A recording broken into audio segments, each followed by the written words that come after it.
Previously on Dungeon Masters. You hear a cage creak, and your heart sinks as you realize Lavindria is now suspended in the chasm, slowly being descended into the fetid ichor that feeds Soth's garden. My release is on the table. What do you want? To find the other two banshees? Yes. Know their location? Yes! Eloin, can we trust her? Truly? No. The last thing you see is a spectral, shadowy version of yourself facing off against your brother and his displacer beast. I'm so smart. The village almost gleams with a warmth. Halflings dancing and singing, and there is something unmistakably supernatural about it. The grandfather, he speaks to us through the tree. It's with its light that the power of Soth cannot be felt in our small village. I'm sorry I couldn't be the person that you needed me to be. I'm sorry, I fell short. Yes, the grandfather's drawing near. Lord Strahd, watch over you. We're all so dead.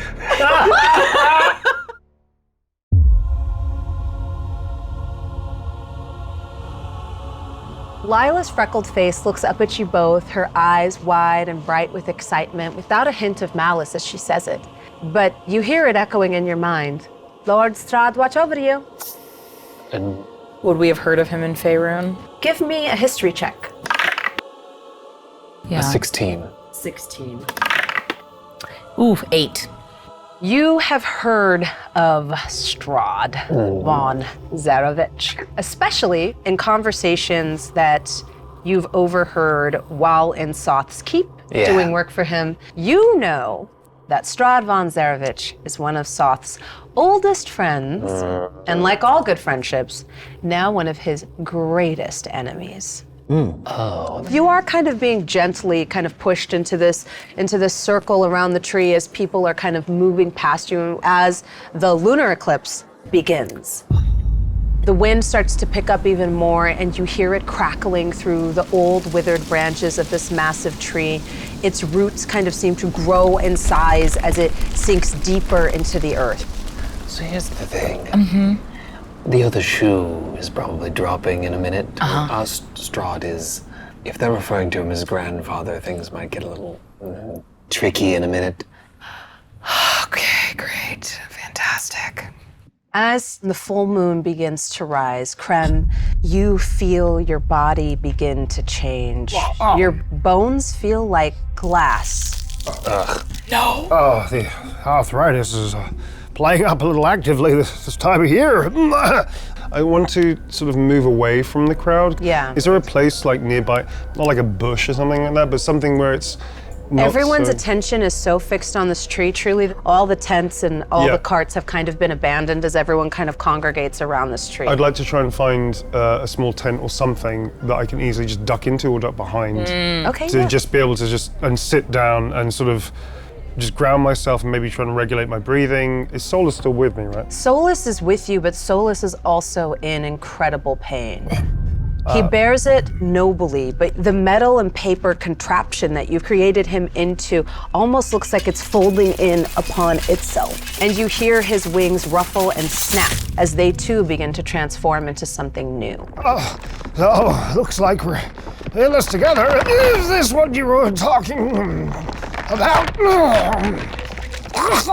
Solus's voice comes to you thin as he tries to bear the immeasurable pain of this transformation, and you just hear him say, Think of your daughter. I try to say it's going to be okay, and instead it comes out as...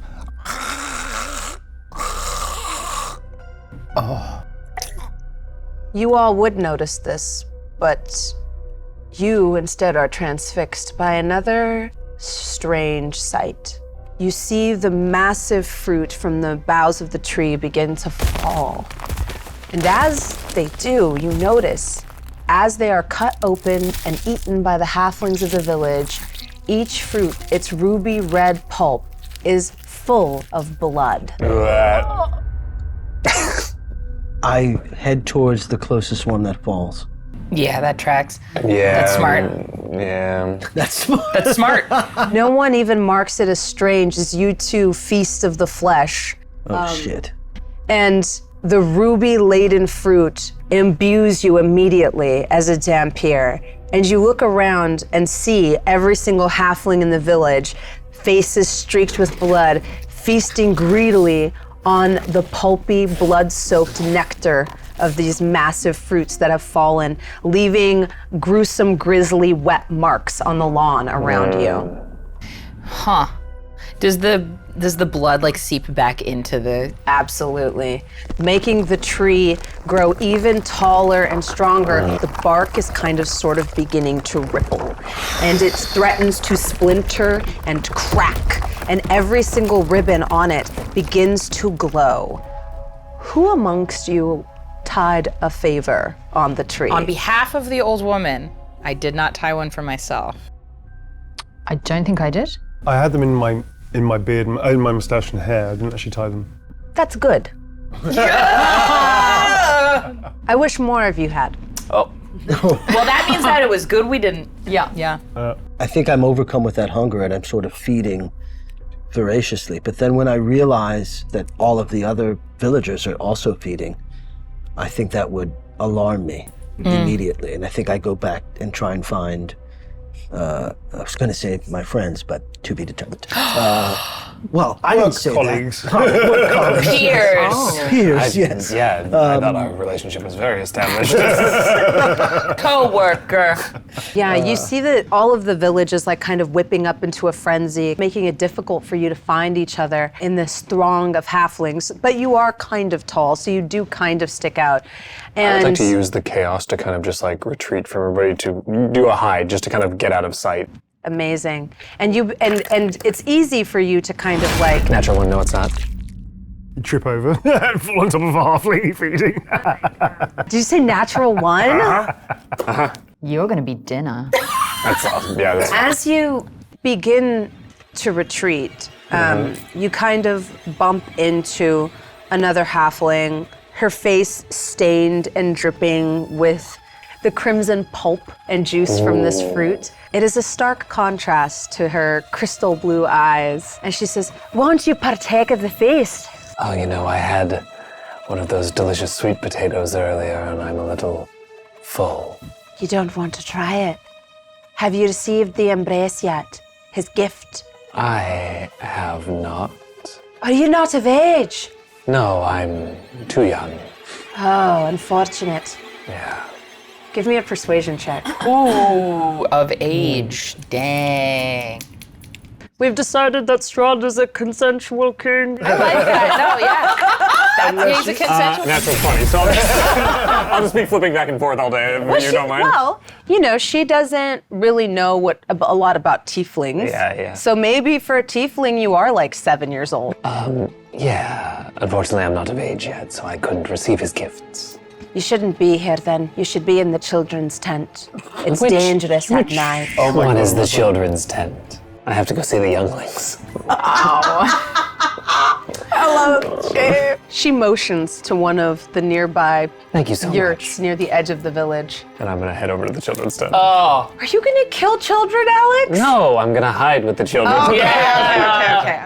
As you like sort of melt into the shadows to go hide, you do see her greedily kind of like tearing apart one of these massive peaches that is like the size of her head. And give me a perception check to see what you notice about it. Man, I'm scared.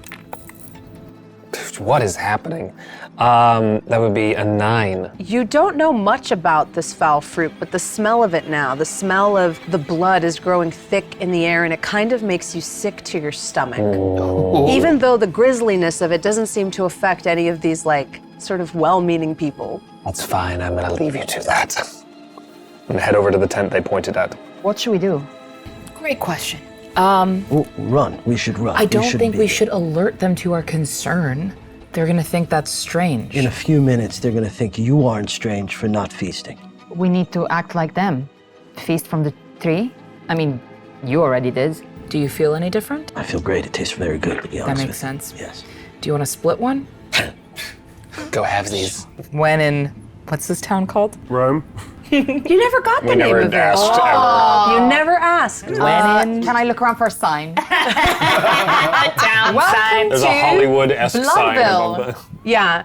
You see a sign that says, "Welcome to Little Barovia." Oh, wow. We should have really clogged that. I feel like. That would have been a...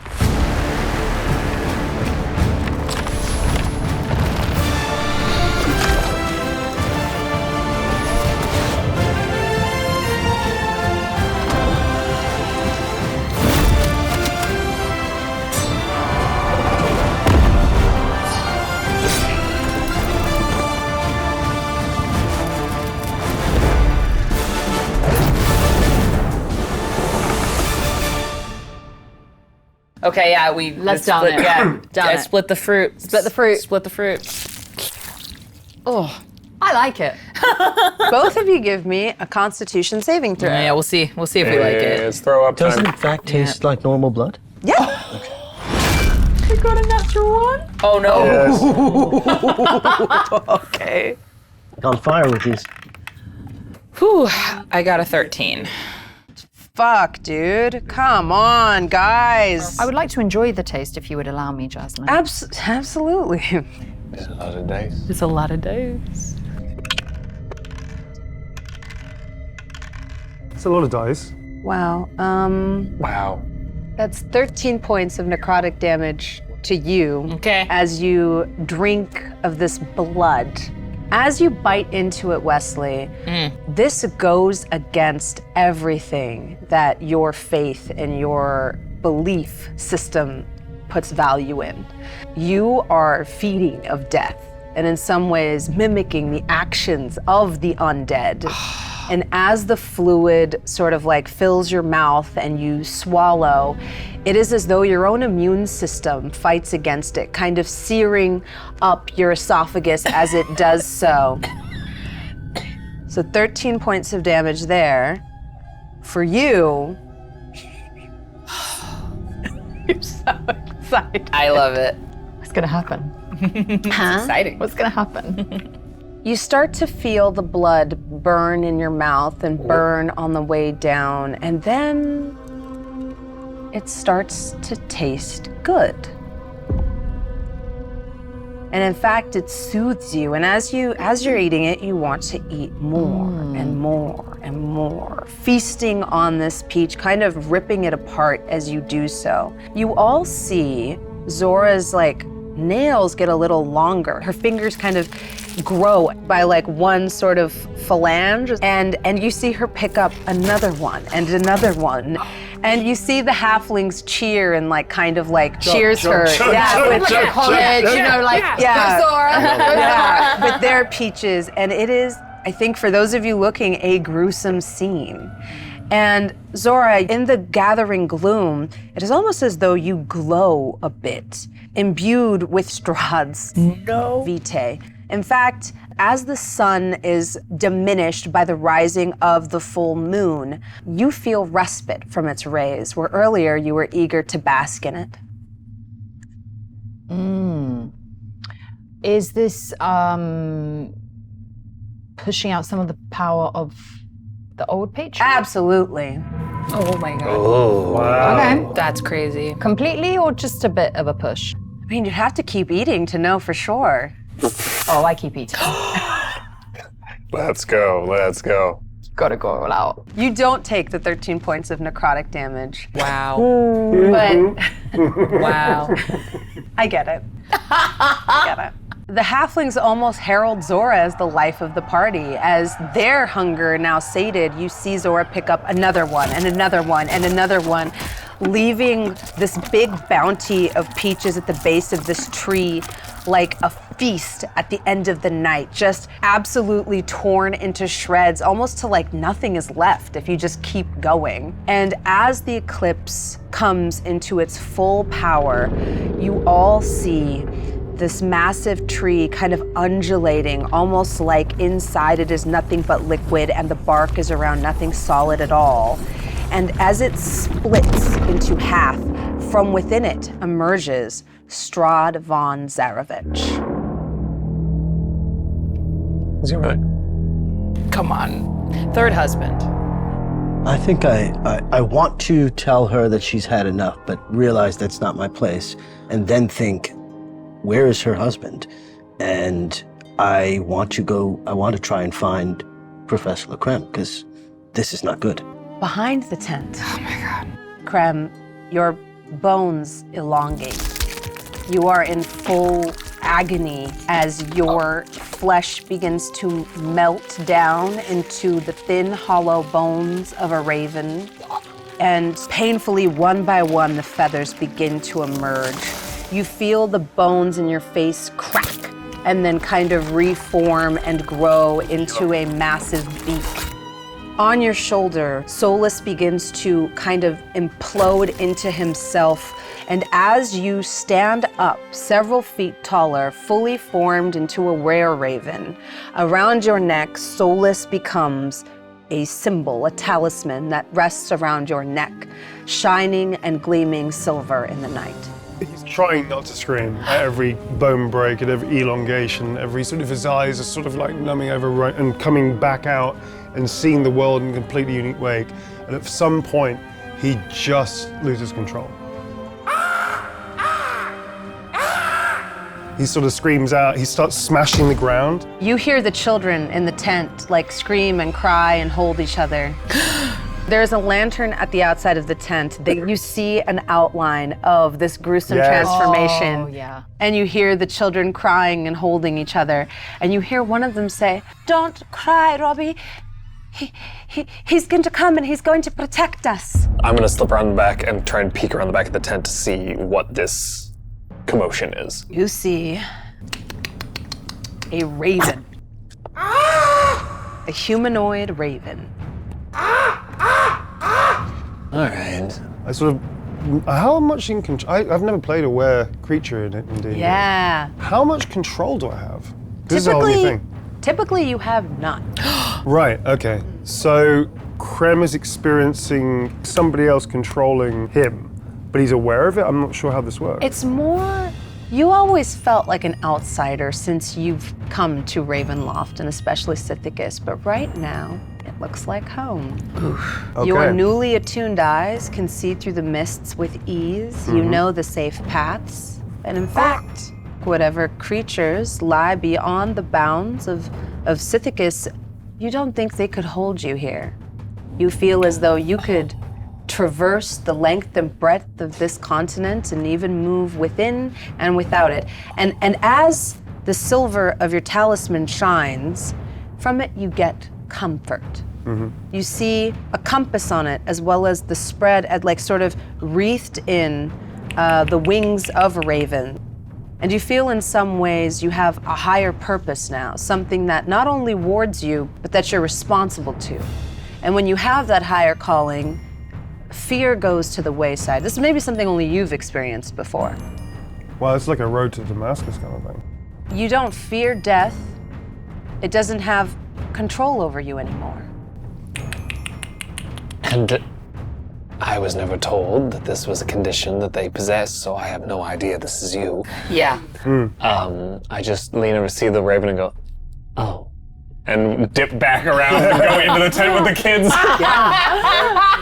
Despite his body and all his possessions and stuff being sort of transmogrified and sort of changed into this thing, is it too weird to have his pince nez still sort of embedded in the beak? No, I think so, yeah, That's that's the only awesome. thing that's remaining of him. These two little pince nez at the end of his beak that's just embedded into the actual Like they've bone of formed it. around They it, formed yeah. around it. Okay, over the top table. As a player, how much free will do I have in playing him? Yeah, so this is sort of a homebrew situation I'm gonna do, because with dark gifts, you can kind of get a little bit creative. For you, this is almost like a druid form. When you lose your full amount of 54 hit points in your were-raven form, you will revert back to a gnome. Understood. While you're in this form, you have an AC of 12, and you have access to a beak attack as well as a scratch attack, and you can still use your weapons as normal. Oh, okay. You can also shapeshift fully into a raven and take flight. And ravens can go back and forth out of this place. They can traverse the mists, to leave this continent. And we'll get into more of that later. As far as maintaining sort of your own free will, now that you sort of have this higher calling, occasionally we'll just have to roll on a table to see whether or not your actions are your own or whether you're called to do something else in that moment. You say hit points of 54? Yeah. Wow. I think there's sort of, even though he's changed and he sees the world in a different way, there's still obviously the essence of him. He's still the curiosity, the scientific curiosity of it. So I think he sort of like looks at his arms, which are sort of, I guess, feathered, but wings at the same time. Yes, so there's two forms of a were-raven. One is like a sort of humanoid form in which you can use weapons, and you kind of, the best way to describe it is if you're familiar with a kenku. It kind of looks similar to that. Got it. And then the other form is just a big-ass raven. You can be small or medium, it's up to you. So how much taller would he be than he normally is? Right now he's pretty damn tall. Whoa. Yeah. So is that large? Or is it, no, it's not large. No. It's It would still be medium, medium. but for you it's large because you're a little itty-bitty gnome. Yeah. We finally reached the olives. So I think following the logic of the character, like he's finding this new form, he's fascinated by, he's not horrified, as you said, he's quite calming and he's found this new purpose. I think also he's now fascinated with what he can do. So I think he sort of like takes a few sort of swipes in the air and sort of like bites into the air, just sort of snapping. And then I think he just starts thinking about flying. And he starts taking a few steps forward, which then quickly turns into like a lumbering jog just to try and find his balance. And then he gets faster and faster and faster and faster. I'd like to like leap in the air and then turn into a raven and start flying, to experience flight. Yeah. Because that's the antithesis of being a small gnome, is literally flying and being free. So I think that's the thing. You take flight and feel the warm night air kind of rush over you. The moon feels closer than ever to you right now. And below you, you see how small and insignificant your problems are in the grand scheme of things. Everything seems smaller and unimportant to you, for you have a greater calling now. I think also this is the first time, maybe ever, he has a singular thought in his head that isn't intruded by thousands of other thoughts. And for the first time ever, there is a deep sense of calm and peace, and also contentment. I open the tent door. Hello, fellow children. Scared. You see like a bunch of little halflings kind of shivering, and at first when you open the tent, they're all like, ah! Because this horrible thing happened right outside. It's fine.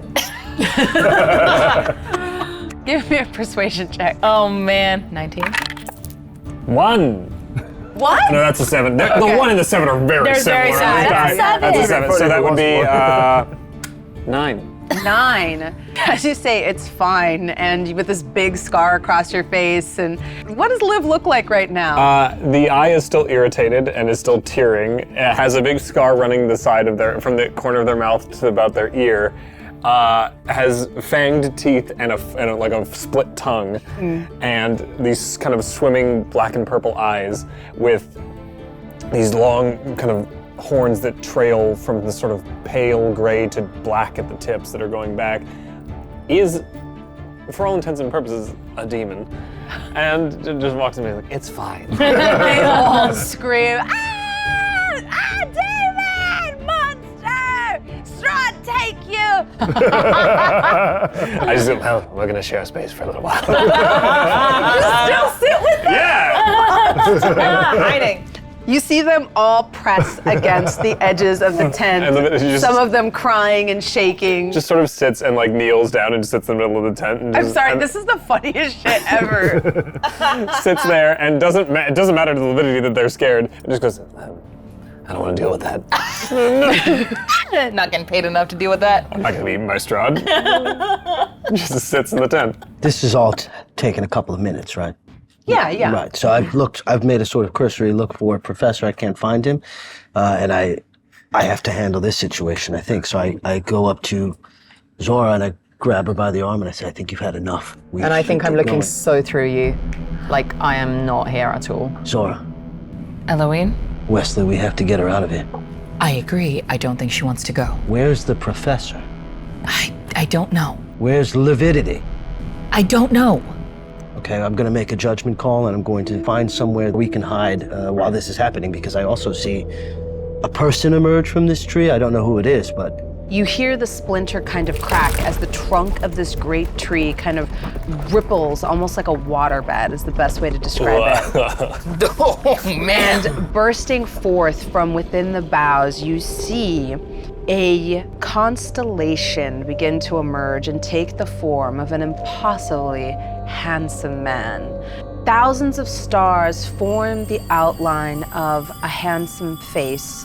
And then, as though connecting each of these small dots of light, you see a thin blue apparition kind of begin to form, a long billowing cloak, holding aloft a bright light in one hand and a goblet in the other. Where I sit in the tent, I want to be able to still like look out the slit in the tent just to kind of like keep an eye on what's happening. Yeah. That's so funny. His voice echoes, amplified almost, by the stillness and darkness and the eclipse. As he says, "The veil grows thin, and so our worlds begin to melt into one another. My children." And you see all of them kind of like go, "Grandfather, grandfather, grandfather." Their tiny little halfling hands rise up to the skies, covered in blood, as you see the blood kind of streaming down their faces onto their merrymaking clothes. Lividity in the tent is sitting there and is kneeling, waiting for the banshee to appear whenever it does. Oh, that's good. And I would like to be slowly making a beeline to Lord Strahd. I'm gonna try and stop her. I'll go with Eloin. I'm going to physically try and stop her. As he's speaking, Yeah. whatever. Oh, but you've I'm got like the in completely banshee like under a your trance dress. or like Yeah. something. Blood is like trickling down like into like down my neck. And like why did you put the banshee in your dress? Oh, Contessa's still in my dress. I think you stumbling forward is probably a bit unexpected. Right, yeah. Both of you try to stop her. Each of you give me probably a perception roll to see if you even notice that she's like, that's her intent or that's what she's about to do. Okay. In terms of strength, I think if you get hands on her, it'll probably be very difficult for you to break free. You're not the most acrobatic creature. That's true. It's a 22. 22. 11. Okay, so you kind of are distracted by this scene kind of unfolding rapidly in front of you, seeing this like constellation of Strahd sort of form this apparition, and realizing that somehow he has established a link, at least during the eclipse, between his domain and this domain of dread. You, sort of focused on Zora, notice her kind of begin to stumble forward towards Strahd. You can grab her at this point, and if you want to fight against it, you absolutely can do an opposed roll for that. I think I'm more curious now where she's headed, I guess. So I'm just going to You little bitch. fall back and I'm going to just follow her and see where she goes. For you, this is the most attractive man you've ever seen in your life. And you've had You two feel husbands. compelled to do what he says. I feel like it's an invisible chain just like pulling me forward, and it's kind of not against my will, but I can't fight it. I want to go up to him. As you hear the sort of pleas of the halflings around you, and you keep kind of stumbling forward to this figure kind of floating above the massive boughs of this tree, he says, "It is not your love I want. It is your devotion." And you see all the halflings kind of prostrate themselves before him. And he says, "It is by my mercy and my mercy alone you are spared the torment of Lord Soth. Even in his domain, he cannot exercise power over me, his greatest enemy. Do not fool yourselves into believing that your merrymaking and your paltry little lives bring me any joy." And then you see him grin. "But I know it vexes Soth, and for this reason, I let you feast and partake of my gifts. What offerings have you brought me this night? For it is by my light that your pathetic little village is kept safe. And as you stumble forward, you notice now on his belt a lantern containing a small, glowing, flitting light. He's corporeal? He's like a ethereal entity, almost like a ghost or an apparition. But the Almost lantern is as real? Huh? The lantern is real? The lantern is real, yes. The ethereal shape of it, I should say, is carrying a real lantern. Okay, So the got lantern it, is got it, here, got it, he got is not. Gotcha. That's like in terms of Okay, great. How high up is this image? This is a tall tree, so it's probably about 60 feet up. Well, how do we fucking communicate with you? I feel don't. like, what did he say? What are you offering to me? Yeah, the offerings for the night. I feel like I'm gonna go up straight up to the tree, the illumination, whatever it is, and just fall to my knees and say, I offer myself. This is Zora, but it's not Zora. You know, this is not her. This is something. You gain an inspiration. We're gonna say this one. She's in the heat of the moment. I love this. This is very, very cool. What's the inspiration she wants to know? You gain advantage on any die you roll. Okay, You can great. also give it to someone else, but funnily enough, you can't do that when Strahd's around. Funnily enough, I wouldn't give it to anyone else. Hey! You've feasted of a lot of his blood. We're gonna say that this is an influencing, like a sort of, you're trying to influence an NPC action. Go ahead and give me a persuasion check. Have a +5 to persuasion. 9. 9 + 5. 14. 14. You can use that if you want. Yeah, you want to use it right now? You're gonna immediately use it? Normally you have to use it before you make the roll, but if you want to, you can. Yeah, I do want to use it. Yes. What's that, a 14? And then if this is high, we take this one. Yeah. Okay. It's 5. It's a five. 14. Okay, a 14. The same? It's like it never happened. I love it. His lip kind of curls in amusement, seeing you completely soaked in these trivial tokens he awards sort of his loyal faithful with. And he says, "Why? What is so remarkable about you?" I have a power, perhaps even greater than your own. What are you doing? I love it. He laughs. Surely you're not standing there like that, though, right? I mean, Wesley's not standing there like that. No. Right? She's doing Mayanna this. is riveted. Wesley's concerned. Right, I'm Yeah. concerned. Eloin is concerned. What are you doing? Zora, where the fuck is the professor? He's in the sky. He's like, He's in the sky. He's having a great time. He's forgotten we have a daughter. He's forgotten he has a wife. Yeah. Give me a wisdom saving throw. Okay, I got a +1 to this. Wow. It's a 2. -2. It's a 2 + 1 - 2, yeah. Yeah. He commands you to come forward. Come close so that I may take a look at you. You shouldn't do this. And even though you kind of fight against it, he kind of whips you up through the air. What? As you stand before him like a marionette suspended in the cold night air. His malicious eyes gaze into yours and says, "Whatever little power your fetid blood imparts you with pales in comparison to what I can do." I'm gonna start running up the tree. So when you lift in the air, Lividity shoots out of the tent and starts running forward. Everyone roll for initiative. Yes.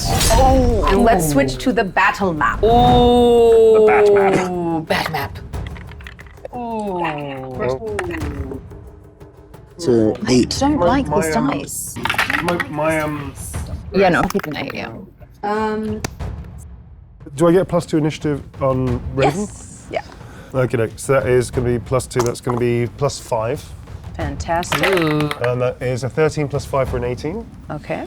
So anybody above a 15? Yeah, natural 20. Natural 20, Well, 12, I got an 8. 8. 4. Cleric should go last, right? I Yeah. mean, that feels... Yeah. Let's get our minis where they need Yeah. to go, kind of This around. is the tree? Yeah, looks that's like the tree. tree. I spent most of the last couple of minutes really enjoying flying, sort of circling above. Yeah. With a snap, of Strahd's perfectly manicured hand, the tree ripples again, bearing new fruit. Except this time, the peach pulp falls away and you see the severed heads of his victims in Barovia. His victims who fertilize and feed his death's head tree. The fruit of which some of you greedily partook. Oh, crap. What you're fighting is not Strahd, but a death's head tree. Fucking You're above it. Because you tied a charm to it, you gain half cover while you're underneath the tree's branches. Half cover. Essentially, all of his enemies that he slaughters on his side, he has them buried here, and then the roots kind of suck it all up and bear these blood-laden fruit for his loyal followers on the other side. Incredible. You ate that. I know, I did. I did. I love it. I love it when Yeah. a plan comes She together. ate that. I liked it. As the tree bears its morbid fruit forward, Strahd sort of leans into you, Zora, and says, "You will see that not even my devoted are precious to me." And he begins to sink his fangs into your neck. Yes. As the top two teeth pierce your flesh, let's see what your fetid blood tastes like. Oh. Or no. Are you into maybe it? no. Yeah. You're succumbing to the choke? 100%. Wow. All right. I've never even been by a vampire before. Yeah. It's fine. Wow. You never did. No. You know what, Jasmine? Neither of them done. Did I tell you your hair looks beautiful today? Eloin, as you're climbing this tree, you see its limbs kind of spring to life. You see these heads form, hanging by their hair in the fingers of this disgusting foliage that's come to life ahead of you. And you realize that this is a mirror image of another tree that grows in Barovia and is fed all of Strahd's worst victims. As the heads spring into life around you, you see one of the branches curl up like a hand and rip, severing the hair from the scalp as it tosses a head down at Wesley. Fuck. Wesley, give me a dexterity saving throw. You need to beat a 14. Okay. Oh, man. 13. Wild. That's Amazing. plus 0, so 13. Love it. 10 necrotic damage as the head explodes, poisoning you as it does so. You feel the poison of the death's head begin to take hold. You gain the poison condition. Oof. Yeah, that means I get disadvantage on attack rolls and ability checks. Damn. You're doing great. I have lesser restoration. The small grandmother whose charm you helped put up on the tree falls dead at your feet. As you hear Damn. the halfling start to say, "Oh no, we've incurred his wrath!" And you hear screaming as they all begin to run, kind of trampling each other as they do so, still covered in the crimson of their ghastly feast. Eloin, you hear the commotion around you. Somewhere above you, now that you're spider climbing up the trunk of the tree, you lose sight of Zora as you kind of disappear into the branches. What are you doing? Okay, how far up did I get before we rolled? What is your movement speed? 45 feet now. We'll say 45, so yeah, you're about 15 feet away still. They're about 60 feet up in the air. Okay. Interact with an object is a bonus action? Using a non-magical object is an action, not a bonus action. Using a non-magical okay. Yeah. I'm going to run up. I'm going to take an arrow from my quiver, grab some rope, tie it around the arrow, and prepare to shoot it into the tree. And that will be my action, my turn, pass the turn. Two of the heads dangling from the tree by their hair come to life. Oh my God. Live. As you emerge from the tent, you see the severed head of a Nothic, its one green eye kind of blinking at you deadly, cataract from its sort of long suspension in this state, fly at you. Great. That's a 21. To hit? Yes. Yeah. Yeah, you got me. You take 5 piercing damage and an additional 1 psychic damage, and you have the frightened condition until the start of this head's next turn. Great. If you don't mind moving it forward to... Oh, God. The severed head of a Medusa kind of comes to life in the branches near you, and cackling gleefully bites you, or will attempt to. Ooh. Man, I'm rolling hot today. That's a 22. That'll hit. That's gonna be... Is this necrotic in nature? It is! So I'm resistant to it. Very nice. So the first bit of damage will be 2 piercing damage. Okay. And then you'll take an additional 2 necrotic, which is then reduced to 1. Thank you. Give me a Constitution save. I fail. That's a 5 + 3, 8. I fail. 8, okay. You feel your limbs begin to turn to stone. Bad. Of course. Oh no. Oh, Medusa. Classic. Crem, you're up. Okay, Crem has spent some time enjoying this new experience and sort of like finding this sense of peace and calm, but the commotion down pulls his attention down. Also, his vision now, as far as I understand it, is exceptionally good. Yeah. And sees not only Strahd, but the lantern, his wife, and all the attacks and the commotion going around. And there's something about when Strahd bites into the neck of his wife, her head goes back and he just sees her face. And he sort of instinctively, his wings come in tight to his body. He makes himself into like a missile. I'd like to literally dive towards Strahd and Zora. And at the last possible second, I'd like to burst into my were form, grab Zora, and then punching my way down to try and land. You can fly in your were form as well. Oh, can I? Yes, you have a flight of 50 feet in both. Oh, cool. But if you want to dive down, you I can want to do do that it as the well. last minute because I want the impact. Ah, Do you know what I mean? The kinetic yes. mass change. It's like, the mass equals the force. Yeah, this should be interesting. And he's going to just like burst into this form, grab both, but I kind of want to smash the shit out of the lantern, as opposed to smashing my wife. That is going to be an attack roll. So you'll need an athletics check for that, but and an attack roll to strike true. Oh, great. I've got dexterity 3, but I also have a +4 to my attack roll in this form, in a were form. Yeah. Yeah, Perfect. so that's actually +7. So this is +7. There's nothing else I can add to this? I guess not. No. Okay, so +7. That's a 15 + 7 for a 22. That's a hit. Right, okay. I can't do it. Can you do it? It just sounds That like was somebody's- more distressed That was human. more distressed human. All right. That was more human burning at the stake. It was like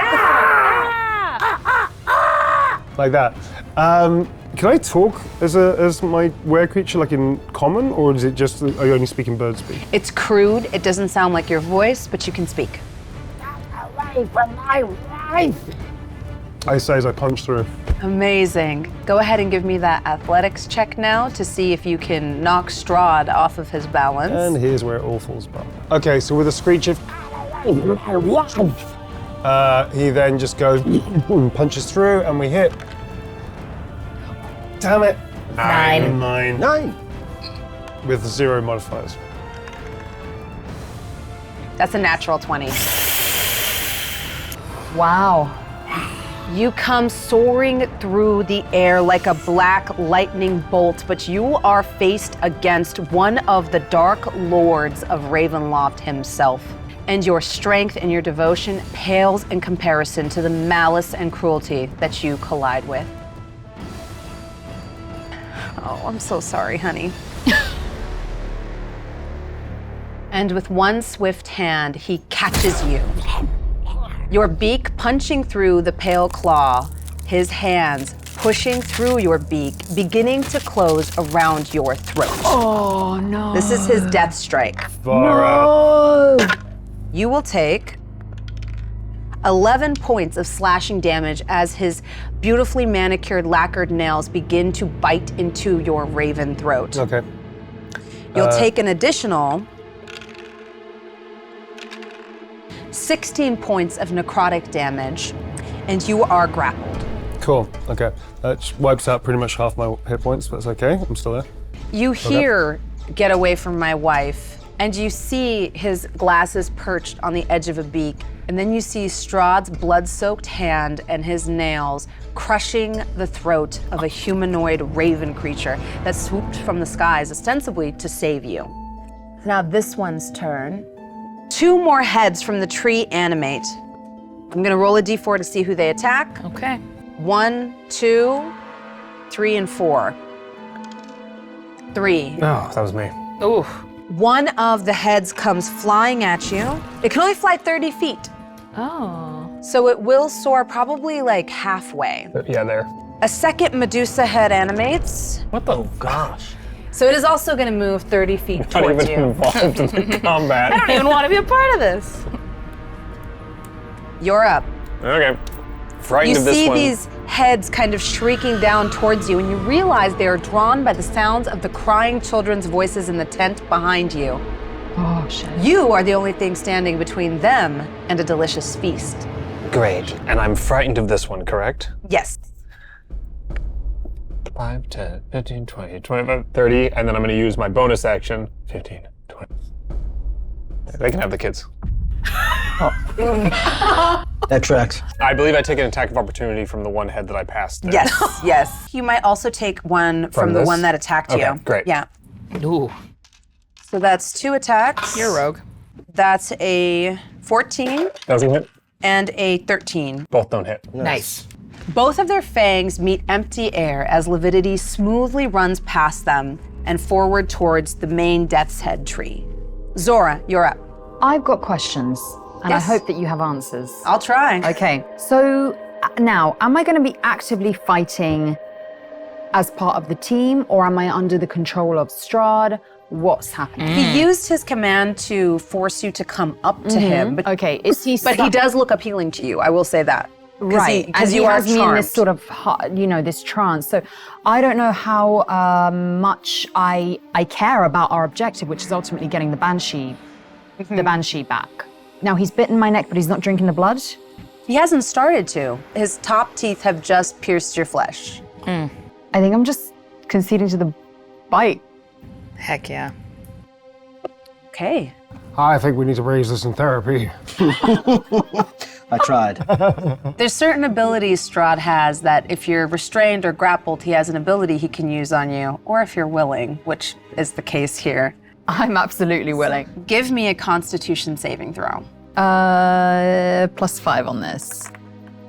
17 plus 5. 22. That meets the DC. His fangs sink in, and you begin to feel him feed of your life force. At first, you enjoy the embrace, and then you don't. Something's wrong. It hurts. And as he greedily drinks up every last drop of you, and you begin to feel your heart grow cold, your Hexblood ignites fire in your veins. You hear his voice in your mind as he says, "Well, that is interesting. A rare vintage." All right, now that Death's Head is gonna go. Segue, everybody. The other one, the only one that hasn't gone. Yeah, that one is gonna fly towards Wesley. Partial cover. Another head comes tumbling out of the tree and kind of almost falls on you, Wesley. That is a 9. That is a miss. Whew. It is your turn. Okay, wow. Would you have, when you got bit, would you have shouted? Because your arms are starting to turn to stone, right? Something's turning to stone. I think did it bite me or did it look at me? It bit you. It bit me. It bit you. I don't know that I would have made sound. Right, you're just, okay. Yeah, and your skin is pallid. Yeah. But you did feed recently. Yes. Okay, can I just look to see and discern if I understand that his arms are turning to stone? Yeah, give me, I guess this would be like insight. Because you're Insight? trying to like discern something about his condition, Yes, maybe? absolutely. Okay, insight. +6. Oh, I have disadvantage because I'm poisoned on You do. checks, right? You do. I got a 15. 14 plus 6. Dirty Yeah. 20. Yeah, You dirty 20. immediately notice as you're watching Eloin kind of go up with that spider-like dexterity up the tree's trunk, you start to notice that the speed decreases after passing this severed Medusa's head. Oof, okay. Lesser restoration does not cure petrification. Man, this is scary. Okay, I'm gonna do Fairy Fire. Okay. That is an action. Objects in a 20-foot cube within range are outlined if they fail the dex. So I Okay. think I'm gonna say this big guy and those 2 little guys. Yeah. So yeah, I'm gonna try to cast Fairy Fire, which will illuminate them and give my friend's advantage to attack them, so all of them need to make a dexterity 14 saving throw. They have a -1 to this. Okay. Your fairy fire works. Yes, amazing. Okay, that is my action. I'm just gonna stay close and not invite an opportunity attack. I will not move. I'm gonna support from I'm here. gonna just support nearby. Gonna throw some moral support. Yeah, I'm gonna be like, you got this, guys! Yeah. That's it for me. Fantastic. It is Strahd's turn. Oh, no. Oh. As Strahd continues feeding of you, Zora, you take 11 points of necrotic damage and 8 of piercing as his fangs dig deeper and deeper into your pale flesh. How many do you have left? 19. I had 38 to start with.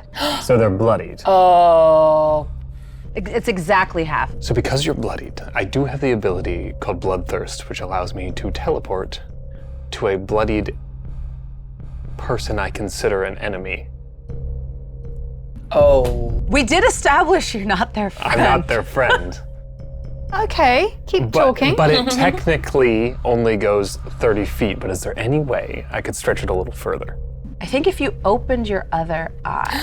Ah, yes. Dark gifts. Dark gifts. Yeah, I will open the other eye and just using that sort of like seeing the pathway that I've been able to use this Path eye through the for mists. and see right there. Give me you're trying to double the distance you can travel through the mists. Yeah. You do have an artifact to aid you. That's the only reason this is even possible, even kind of possible.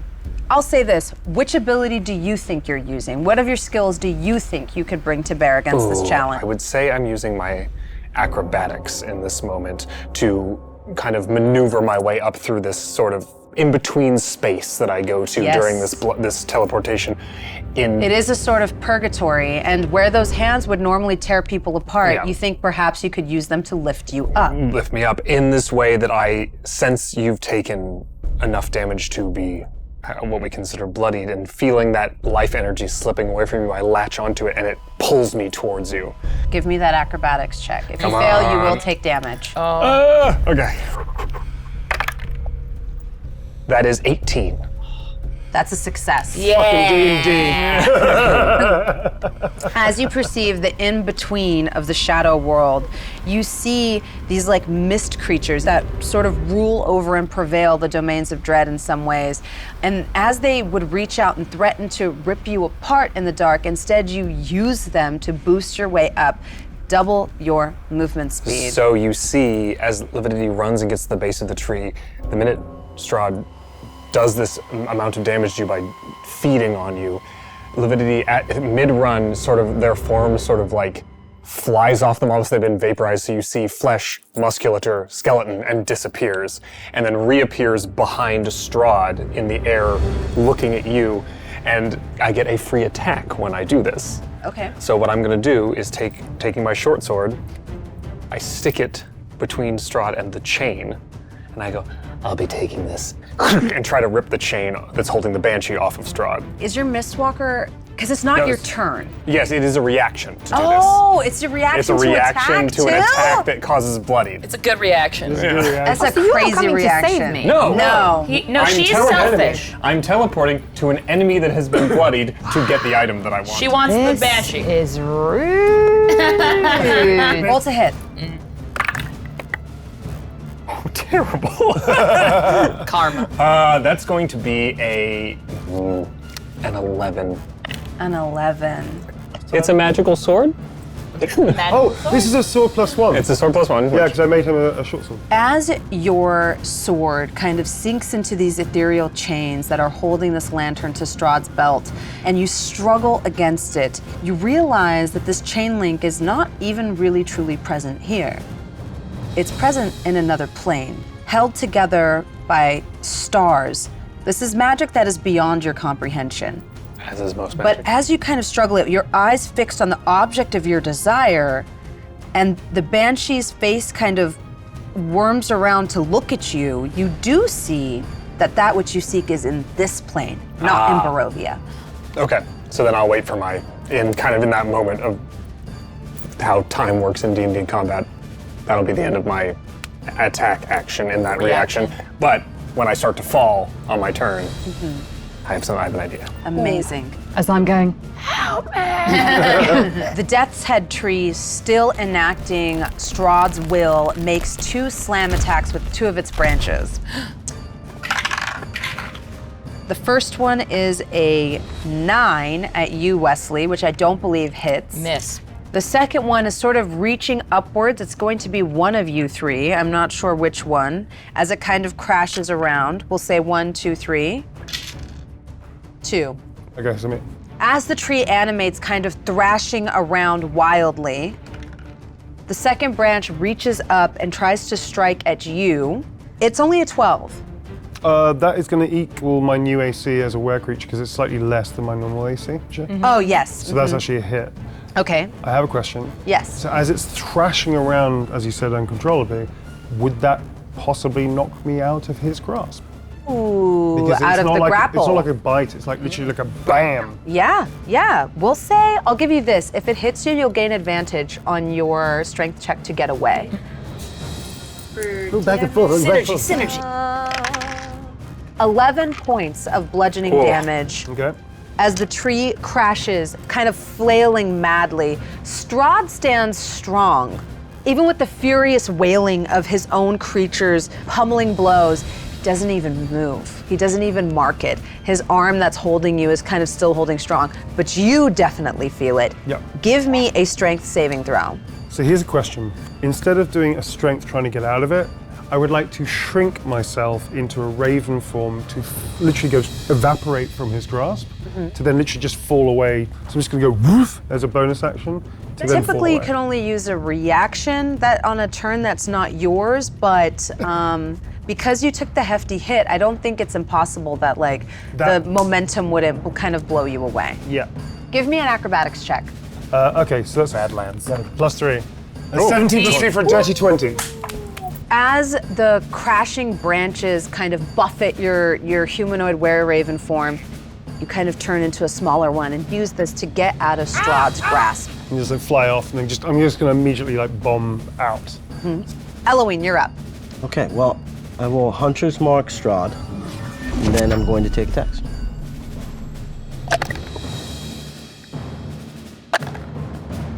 It's disadvantage, right? Yes. That's my turn. Boo. As you feel your fingers and your arms kind of stiffen, kind of this petrification beginning to take its hold on you, and you try to shake it off, but can't, your mind is distracted, seeing Zora in the embrace of Strahd and kind of giving in. You see the life draining from her face, and is not unlike the night that you were embraced by a creature of the night in that graveyard. Give me an insight check. As you see your arrows kind of flit through. 17. 17.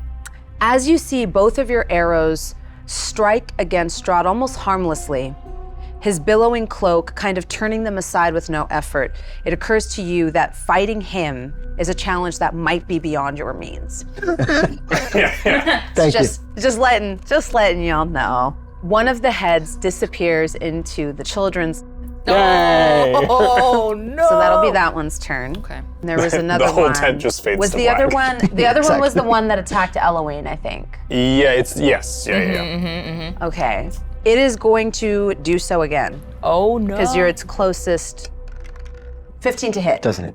It Nice. doesn't hit. As it tries to swoop in for another bite, another stray branch from the Death's Head tree kind of knocks it sideways as its tongue lolls out, and you see the Medusa, sort of stalks kind of go tumbling through the air, but it is still within your melee range.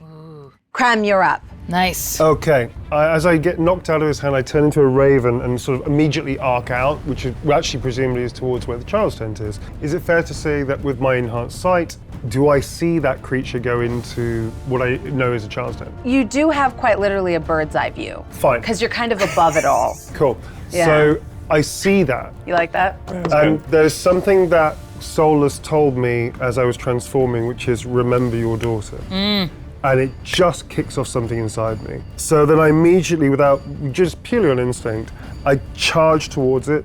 My bonus action is to turn back into the were creature, I'm going to land straight through the tent where I think the creature probably is, having just dived in. I just want to literally owlbear from the top ropes and smash my way in. Fucking owlbear from the top ropes. Absolutely. But I want to make that as an attack. Yeah, roll to hit. It looks like you have 50 feet of flying, only 30 feet walking. Yeah. You can definitely make it there, I want to say, with that. Is this going to be a scratch attack, a beak attack? I'm going to go beak attack. Okay, because you can do 2 attacks. So would you like a beak and a scratch or 2 beak attacks? This is going to be a beak attack, land hit, and then a scratch attack. Okay. Does that make sense? So I'm basically charging in. Yes, okay, roll to hit. All right, so this is now +4 attack. Am I using my dexterity in this? Yes, this is a dex-based This attack. is a +7 to my attack. You need to beat a 16. Needs to be a 16, all right. Children need me. You did. 15 + 6 for 21. That's a hit. Go ahead and roll your second attack as well. I'm assuming you're attacking the same target. I am, yep. Same target, and that is a 14 plus That 6 is also plus a 20, hit. Roll whatever the damage. thing is. All right, for the first one, it's going to be 2d8 + 2. The first hit is going to be 8 points damage. Okay. And the second one is going to be 2d4 + 2. So it's going to be 4 plus 3 plus 2. So that's going to be 9. Yeah. So that's 17 points of damage. I literally land on top of it and I start wailing on it with my claws. It's like, Yes.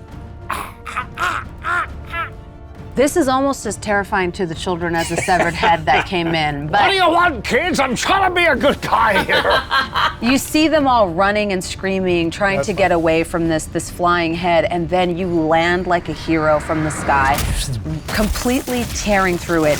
It is bloodied. You have massively damaged this creature. It is barely clinging to life, kind of turning into a pile of flesh and gore as you savagely rip it apart. This gives the children a chance to escape. and just to be clear, I'm gone completely feral. Because all I can see is Lavender in distress, and I'm just taking all of the rage, all the pent-up worry and fear is just being piled into this thing. Oh, fantastic. As Crem does battle with one of these severed heads in this camp, trying to rescue these children, in which, in a lot of ways, he sees his own daughter, another one of these disembodied heads instead makes an attack at you, the one you're currently engaged in melee with. Okay. That is only a 12 to hit. Miss. Liv, you're up. So in this moment, as I've realized that this chain is not really corporeal and it's kind of not existing in this universe, and I'm starting to fall after having teleported up there, I'm gonna use my free hand, as I just have my short sword in my right hand, to grab the Banshee as I fall. Give me a sleight of hand check.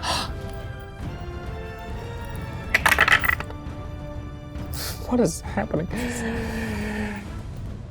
12. You are no longer under the protection of sunlight. And as you manage to slip the Banshee out of its cage, something that you're quite adept at as a rogue, that really isn't the difficult part. No. The difficult part is what happens after. As you hear a thin, hissing voice say, "Get your hands off me, you filthy rat!" And it screams. I'm just trying to save you.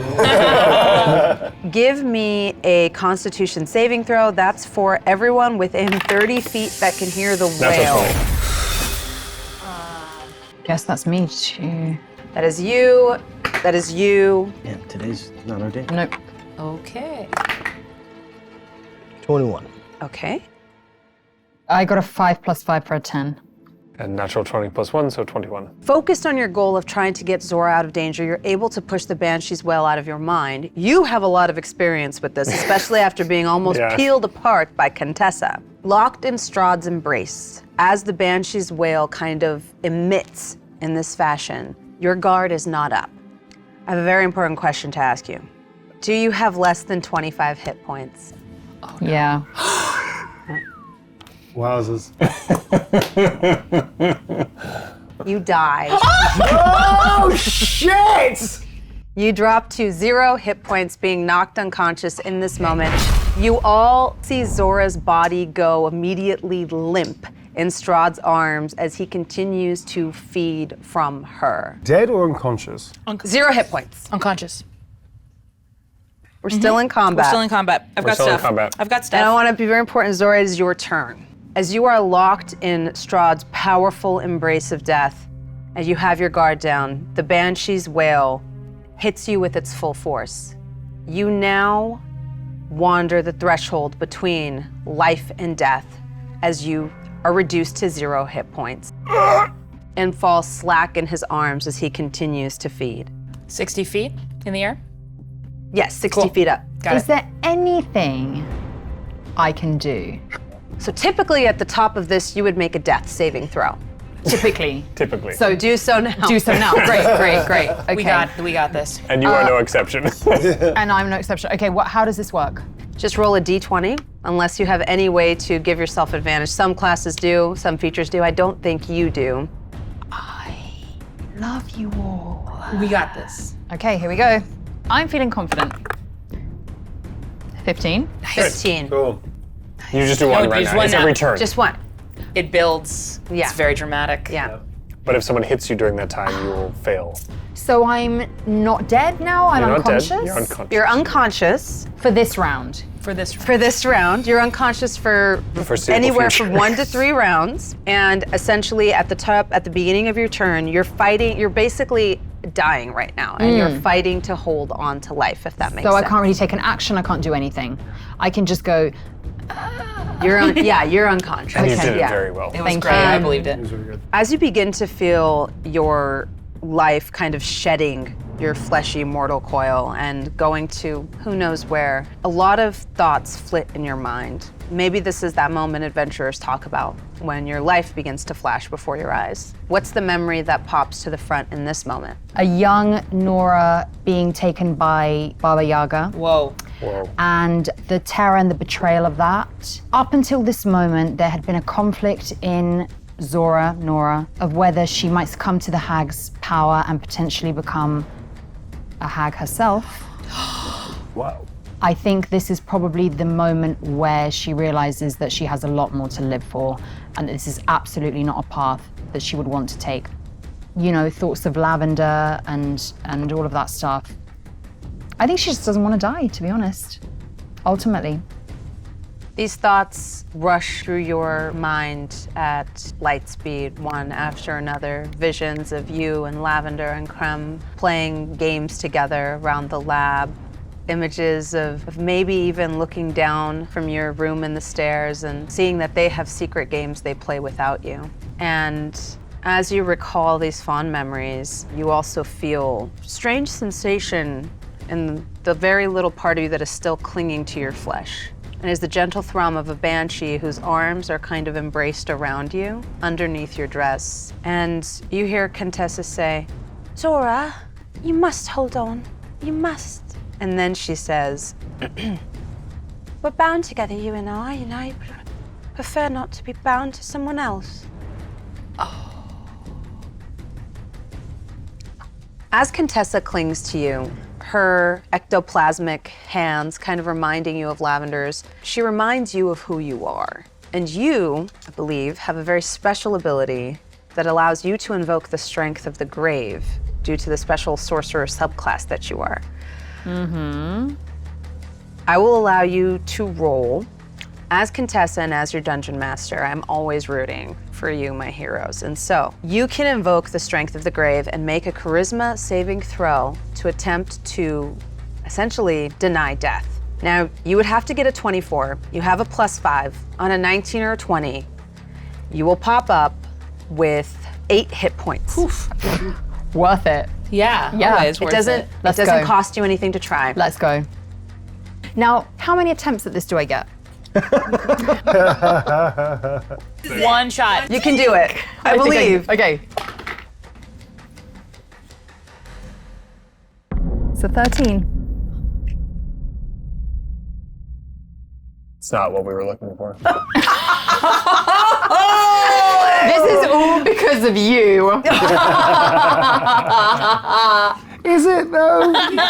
Eloin, you see Zora's form go limp and immediately are distracted by the severed Medusa head that is still involved in melee with you. That's a natural 20. Oh. My second one of the session today. As the Medusa latches onto your shoulder, you take 5 piercing damage, An additional 6 necrotic damage. Halved. Make a Constitution saving throw. 10. Being that that's your second failure, you are petrified. Turned immediately to stone. Oh. Not dead, just a little hard. So as I see the Medusa coming at me, out of the corner of my eye, I see Nora go limp, and I start to let out a scream, no! And I'm petrified. Nice. And there's a tear that's coming out. That's all I wanted, just a single tear.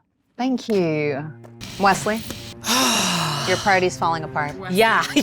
Yo, all right. Okay, I would guess the beheaded creatures, undead? The tree is undead, Strahd is undead, all of them. I've been waiting for this. Okay, so I have actions and I have bonus actions. Yes, you do. My channel divinity is an action. Mass healing word is a bonus action. Absolutely. So first I will use turn undead, which has as an additional property, sear undead. Nice. I present my holy symbol and censure undead creatures. Each undead creature within 30 feet of myself must make a DC 14 wisdom saving throw.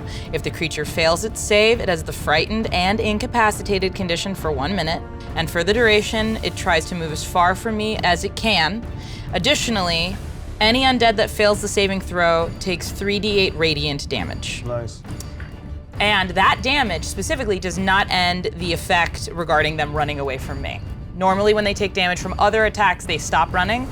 This, they still run and they are seared. Amazing. Because Eloin is so high up in the air on the tree, it will not hit the one that's currently Or in melee Strahd. with him. Regardless, I would like to try just to get some of these guys. Yes. Outta here. Okay, they have to beat a 14. They have to beat a 14. So, first one fails. Second one fails. Nice. This is for the tree. The tree also fails. Sweet. 3, 8, 1, 16, 17 radiant damage. Oh my god. Let's 17 radiant damage Light to 'em all up. of the affected. As I see everything start to fall apart, I channel the wintry embrace of my goddess. A wave of icy, radiant energy emanates around me. I think the searing is almost like, you know how it burns when you get too cold? Oh yeah, absolutely. Yeah. Yes, and for my bonus action, I see above me 60 feet in the air, Zora, who I don't know as well as I thought I did, but I know she's a strong-willed person. I see a fight in you. So I'd like to use 15 feet of my movement to climb up the tree. Okay. Just to ensure that everyone is in range, and then I would like to cast Mass Healing Word at 3rd level. Oh, fantastic. Yeah, so I get up to 6 creatures of my choice, so my party and no one else. And that includes you. You're in my party. Okay. He has proven he is not. I know, but in this situation, I will not include you. Consequences not felt. They Got it. regain hit points equal to 2d4 plus my spell casting ability modifier, so I'm at +3. Okay. And we're gonna do 3d4 plus 8. 14 back to everybody, Nice. including myself. That'll do nicely. Yeah. And I end my turn. Thank God. Very well done. As you bring Zora back to life, you see Strahd kind of like stop. His little amusement is kind of falling apart. He removes his fangs from your neck and he goes, "Well, that won't do. Do you want it or not?"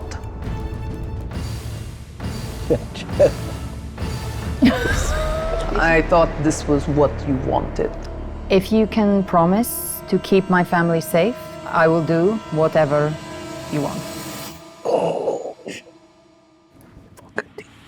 He finishes the job. Wow! Wow. Wow! He finishes the job. Wow! He's already displayed to you his callousness with the people that worship him. In the tent with the screaming children, they look to you first with horror and then with wonder as their savior, as you tear apart this creature that threatened to devour them all. And then as the eclipse ends, you return, panting, beaded with sweat, bruised and in many ways feeling broken, to your small, weak, gnomish form. You're safe. Fear not, I'm I suddenly remember what was happening. Stay here. I sort of very unsteadily sort of like careen out of the tent. And then I remember and look up the top of the tree as I'm stumbling towards the tree as fast as I can. As you look up, you see Lividity falling. Oh. Liv, as you're kind of realizing that you're falling and you've managed to release the Banshee, Yeah. although you weren't able to take possession of it, you see it kind of careening down with you in a sickly green light, meeting pace with your terminal velocity. And you can see in its large, toothy grin, its two vampiric fangs, that she is streaming down with the intent of finishing you, her Great. sister's captor.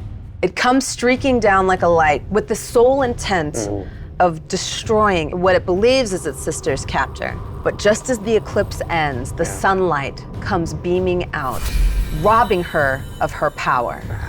With one greedy hand, you reach out and snatch her, shocked as her mouth opens and nothing comes out. You land with a rough thud on the ground. Give me an acrobatics check to see if you can have this damage. Question. I'd like to cast Featherfall. I'll allow that. As I see her like falling, snatching and turning, the last second he literally dives forward, he flings out a feather he has in his hand, just flings it out and it magically just goes poof, like a cushion underneath. You're like almost bracing to roll Yeah. with this Banshee clutched in your savage little tiefling claw, and you land with a gentle plump. And on the other side of the tree, you see your friend Eloin in stone form falling through the early rays of the morning sun. As I see Eloin plummeting towards the earth in this stone form and I realize he cannot move, I would love to attempt to try to do hold person to stop them in midair. What would you like to roll for this? So it's actually a wisdom save from Eloin. So I roll Yeah. wisdom. Yeah. I succeed. You succeed? Cool. You reach out with hold person, trying to support your party much the same way Crem did.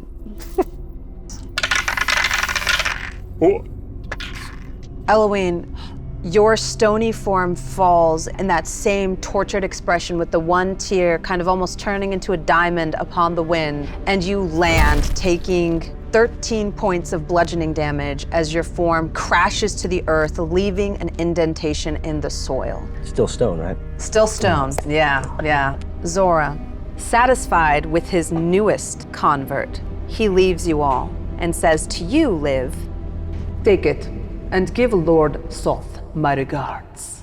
Aye, Captain. And dissipates into a million stars as he returns to Barovia, content with this scene of misery and slaughter. Around you, the village of halflings is a nightmarish sight. The cries in the night and the desolation wrought here will haunt you for the rest of your days. Zora's lifeless body hangs suspended under the morning sun. One last bask for our little elf. And that'll be where we end today.